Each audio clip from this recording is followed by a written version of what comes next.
ನಮಸ್ತೆ ಎಲ್ಲರಿಗೂ. ನಾನು ಈ ವಿಡಿಯೋ ಮಾಡ್ತಾ ಇರೋದು ಸ್ವಲ್ಪ ಗಡಿಬಿಡಿಯಲ್ಲಿ ಮಾಡ್ತಾಯಿದ್ದೀನಿ. ಯಾಕಂದರೆ ನಿನ್ನೆ ರಾತ್ರಿ ನಾನೊಂದು ಇದು ನೋಡಿದೆ, ಲಿಂಕ್ ನಾನು ಕಳಿಸಿದ್ದೀನಿ ಪ್ರಸನ್ನಕ್ಕನಿಗೆ, ಈ ಎಲ್ಲರಿಗೂ ಕಳಿಸಿದ್ದೀನಿ. ಈಗ ನನ್ನ ಒಂದು ಬಗ್ಗೆ ಒಂದು ಪ್ರೋಗ್ರಾಮು ಗೊತ್ತಿಲ್ಲ ನನಗೆ ಏನು ಟೆಲಿಕಾಸ್ಟ್ ಮಾಡ್ತಾರೆ ಅಂತ. ಇದು ವಿಡಿಯೋ ಮಾಡ್ತಾ ಇರೋದು ನಾನು ಅಕ್ಷರ ಮೀಡಿಯಾ ಚಾನಲ್ನವರಿಗೆ, ರಾಜು ಮೌರ್ಯ ಸರ್. ಮೊದಲು ನಿಮಗೆ ಖಡಕ್ ವಾರ್ನಿಂಗ್ ಕೊಟ್ಟಿದ್ದೆ, ನನ್ನ ವಿಷಯ ಎಳಿಬೇಡಿ ಅಂತ. ಸುಮ್ಮನೆ ಏನೇನೋ ಹೇಳಿದ್ದೀರಿ. ನನಗೆ ಅಜಿತ್ ಹನುಮಕ್ಕವರಿಗೆ ಏನಿದೆ ಸಾಯಲಿ ಬಿಡಿ, ನಿಮಗೆ ಅದರಲ್ಲಿ ವಾರ್ನಿಂಗ್ ಕೊಟ್ಟಿದೆ. ಮತ್ತೆ ಸೌಜನ್ಯ ಹೋರಾಟವನ್ನು ಕೆಡಿಸೋ ವಿಷಯ ಕನ್ಯರು ನನ್ನ ಹೆಸರು ಎಲ್ಲಿಯಾದರೂ ಉಲ್ಲೇಖ ಆದರೆ ನಿಮಗಿದೆ ಮಾರಿ ಹಬ್ಬ.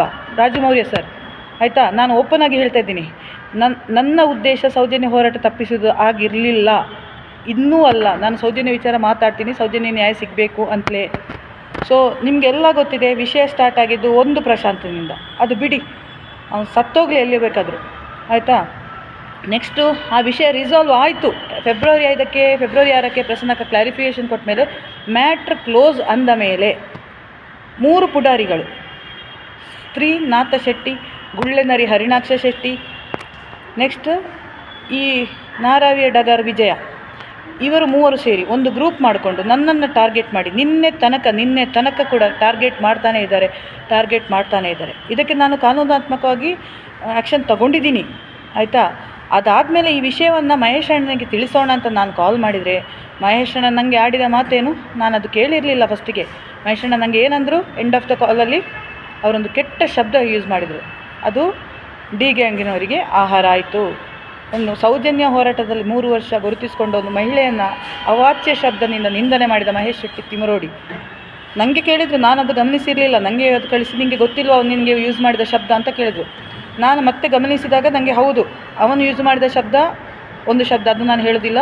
ಅವಳ ಹೆಂಡತಿನೂ ಒಂದು ಶಬ್ದ ಯೂಸ್ ಮಾಡಿದ್ದಾಳೆ, ನಾಯಿ ಅಂತೇನೋ ಕರೆದಿದ್ದಾಳೆ.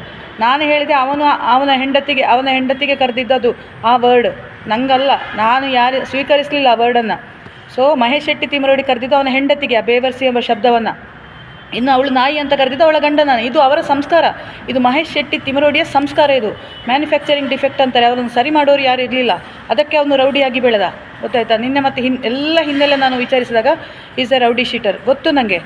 ಆದ್ರೂ ನಾನು ಹೋರಾಟಕ್ಕೆ ಬಂದೆ, ಯಾಕಂದರೆ ಸೌಜನ್ಯ ವಿಚಾರದಲ್ಲಿ ಮುಂದೆ ಬಂದಿದ್ದಾರೆ ಎಂಬ ಕಾರಣಕ್ಕೆ, ಯಾವ ರೌಡಿ ಆಗಲಿ ಏನಾಗಲಿ ಅಂತ ಹೇಳಿ ವಿಚಾರಕ್ಕೆ ನಾನು ಬಂದ ಮೇಲೆ ನನಗೆ ಗೊತ್ತಾಯಿತು ನಾನು ರಾಂಗ್ ಗ್ರೂಪಲ್ಲಿದ್ದೀನಿ. I am in the wrong group ಅಂತ. ನನ್ನ ಸಂಸ್ಕಾರಕ್ಕೆ, ನನ್ನ ಎಜುಕೇಷನ್ಗೆ, ನಾನು ಬೆಳೆದ ಕಲ್ಚರ್ಗೆ ಹೇಳಿದ್ದಲ್ಲ ಈ ಟೀಮು.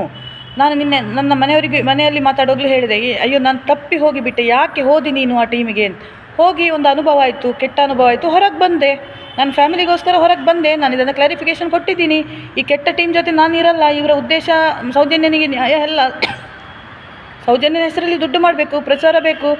ಇನ್ನು ಈ ಶ್ರೀನಾಥ್ ಶೆಟ್ಟಿಯ ಮೂಲ ಹುಡ್ಕೊಂಡು ನಾನು ಮುಂಬೈಗೆ ಹೋದೆ ಅಂದರೆ ಕಾಲಲ್ಲಿ ಕಾಂಟ್ಯಾಕ್ಟ್ ಅದೇ. ಸೊ ಒಬ್ಬರು ಹೇಳಿದರು ನಾನು ಹಿಂದೆ ಸರಿದಿದ್ದೀನಿ, ಅದು ಸರಿಯಾದ ಹೋರಾಟ ಅಲ್ಲ ಅಂತ.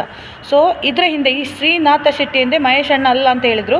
ಸೊ ಮಹೇಶ್ ಅಣ್ಣ ಅಲ್ಲ ಅಂದಮೇಲೆ ನನಗೆ ಡೌಟ್ ಬಂದಿದ್ದು ಸುರೇಶ್ ಶೆಟ್ಟಿ ಯಯ್ಯಾಡಿ, ಇವನ ಹಿಂದೆ ಇವನನ್ನು ಸಪೋರ್ಟ್ ಮಾಡೋರು ಈ ವ್ಯಕ್ತಿ.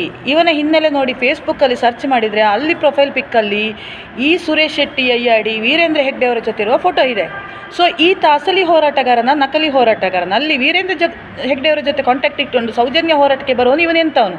ಇನ್ನಿಬ್ಬರ ಹೆಸರು ಹೇಳಿದರು. ಒಂದು, ಇವನೇನು ಮಾಡ್ತಾ ಇದ್ದಂದರೆ ಇವನಿಗೆ ಪ್ರಚಾರ ಬೇಕು, ಈ ಸುರೇಶ್ ಶೆಟ್ಟಿ ಯಯ್ಯಾಡಿಗೆ ಪ್ರಚಾರ ಬೇಕು. ಸೊ ಇವನು ಯಾರನ್ನು ಮುಂದೆ ಬರಲಿಕ್ಕೆ ಬಿಡಲ್ಲ ಬಾಂಬೆಯಲ್ಲಿ. ಅಲ್ಲಿ ತುಂಬ ಗಲಾಟೆ ಎಲ್ಲ ಆಗಿದೆ ಆ ಟೈಮಲ್ಲಿ. ಸ್ವಲ್ಪ